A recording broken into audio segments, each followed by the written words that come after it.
Sabay-sabay natin alamin ang mga kaganapan na nangyayari sa ating bansa.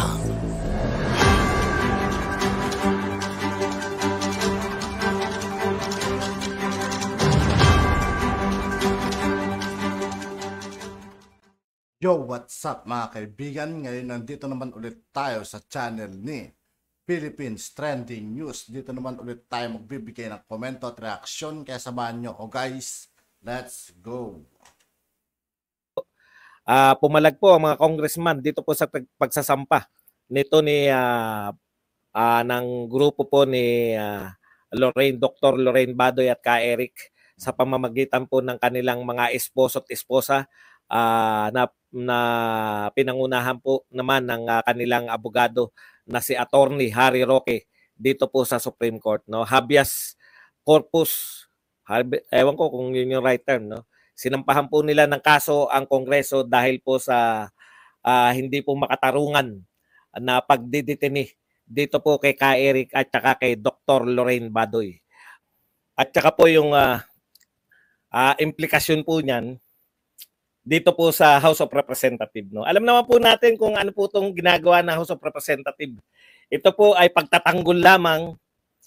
Ito po ay pagtatanggol lamang sa kanilang pinuno na napapahiya dito sa expose, no? Ano po ba tong expose? Para lang magkadugtong-dugtong, no? In-expose po ni Ka Eric na ayon sa kanya may source siya na 1.8 yung travel expense ng speaker na pinalagan po. Ganyan po sila ngayon, nakikita po natin eh. May sabihin kayong masama laban sa isang congressman, gagawan po nila ng congressional hearing, no? Para ipagtanggol eh. Si Castro nga, meron silang ginawang resolution laban kay Pangulong Duterte para po ipagtanggol, no? O itong si Franz Castro. Ito pa pong speaker kaya. Kaya po na-contempt.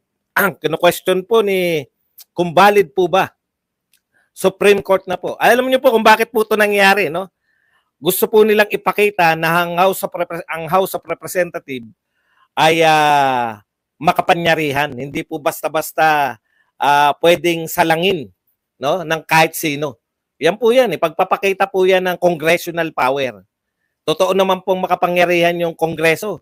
Dahil yan po ay co-equal government, co-equal branch ng judiciary, Supreme Court at ng pamunuan po o ng yan po yung legislative at ano na nga yung presidente? Ayun na nga, administrative. Tama ba? Pasensya na kayo, medyo hililo pa ako. Okay, kagagaling lang natin. Judiciary, executive branch, no? Executive. Thank you very much. Executive branch of government na pinamumunuan ng presidente. Co-equal po yan. Kaya talaga makapangyarihan po yan. Hindi nyo na po kinakailangan niya ipamukha, no? Ang problema, yung contempt power, sinobrahan nyo naman po yata. Nung dineklara po nila, pinanonood po natin yan, nung dineklara po nila na hindi po involved, hindi po pwedeng gamitin ni Ka Eric Celis yung Sotolo dahil siya po ay hindi naman legit. Yun yung no, parang katwiran po ng HOR. Kaya hindi pwedeng gamitin ni Ka Eric yung Sotolo o sa madaling salita yung hindi niya pwedeng invoke yung kanyang karapatan na wag i-reveal yung source dahil po sa kanyang dahil sa Sotolo. So sinabi po ng committee na to na pinamumunuan ni Congressman Tambunting na hindi mo po pwede, hindi applicable. Hindi raw applicable sa kanya yung Sotolo. Sabi ko nga, aba, paano nangyari yun? Na kayo na nag-i-interpret ng batas. Di po ba? Yan po ay kapangyarihan, yan po ay kapangyarihan ng mga korte, particular ng Korte Suprema. No, yung interpretation ng batas ay ipaubayan nyo po sa Korte Suprema. Yan nga po yung ginawa ni Harry Roque, no? Isinampa nila sa Korte Suprema para po sa right interpretation ng batas. Kasi po ang kino-question ni Harry Roque diyan Mas makapangyarihan ba yung congressional hearing kaysa mismong sa law na ang gumawa mismo ay yung Congress? Kaya po maganda po ang laban. At dahil po dyan, syempre yung objective po nila, no? Alam niyo po, eto real talk lahat po ngayon, no? Wala na po yung tunay na paglilingkod eh. Lahat po ngayon, lahat po ng mga sangay ng pamahalaan ngayon, panay projection. Bumalik na po tayo ng panahon ng mga dilaw. Panay project po, hindi na mamaramdaman ng tao. Ang dami pong, kung kayo po ay nasa Twitter, ang daming mga nagawa, ang daming mga numero. Alam niyo po yun? Napakaraming numero na pinag-uusapan na parang achievement. Ganyan na ganyan po yung mga dilawan paliwanag ng achievement eh. Panay numero. Kasi hodang hindi maramdaman ng tao. Unlike po sa mga Duterte, no? Simple lang po eh. 6 na taon binigyan po tayo ng uri ng leadership na yung pong pamumuno, yung pong ginagawa ng Pangulo, yung pong mga proyekto, nakikita, nararamdaman, naamoy. No? Ano po yung konkreto? Konkreto po mismo yung pong mga proyekto ng pamahalaan for the last 6 years. Konkreto po. Pag sinabi pong nag-war on drugs, nag-war on criminality, ramdam mo po na tumahimik dun sa lugar nyo.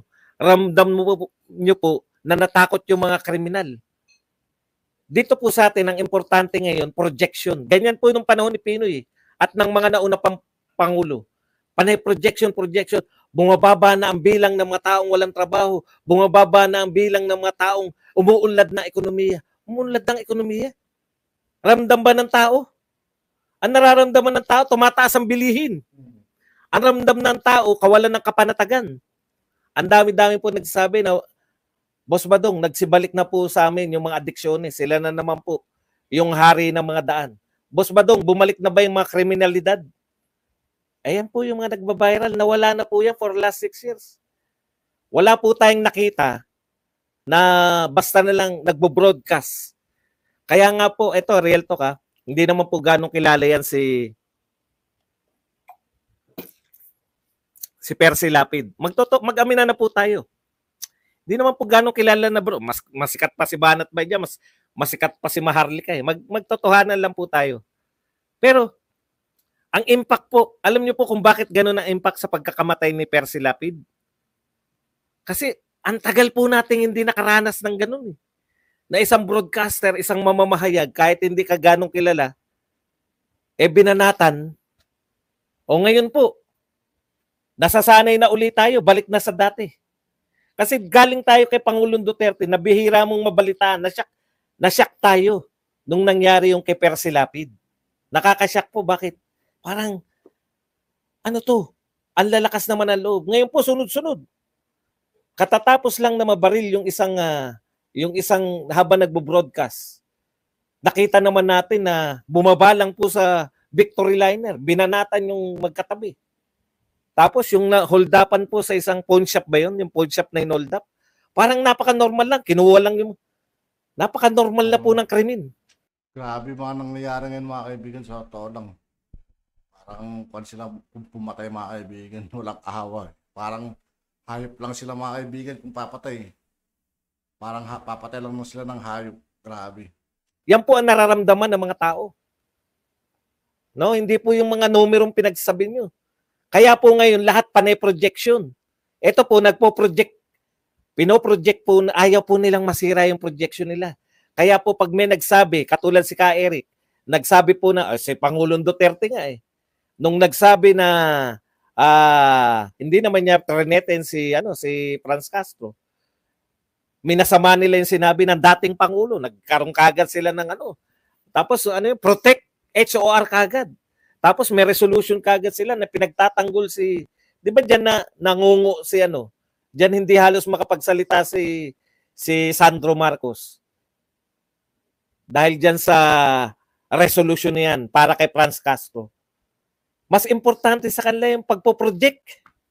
Mas importante sa kanila yung i-project sa mga tao na ito. Kita nyo, 20 pesos na bigas. grabe ang projection.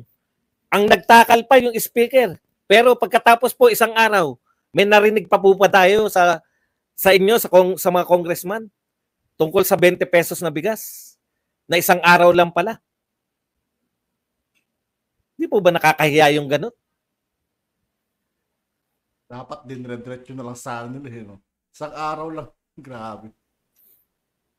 Nakakahiya po na ipoproject nyo na may 20 pesos na bigas tapos isang araw lang pala. Huwag nyo po sabihin na, sasabihin nyo ngayon sa Congress na hindi po kasalanan ni speaker yun kung isang araw lang. O anong ginagawa ni speaker doon? Ibig sabihin, magpo-project lang siya, hindi niya naman pala proyekto.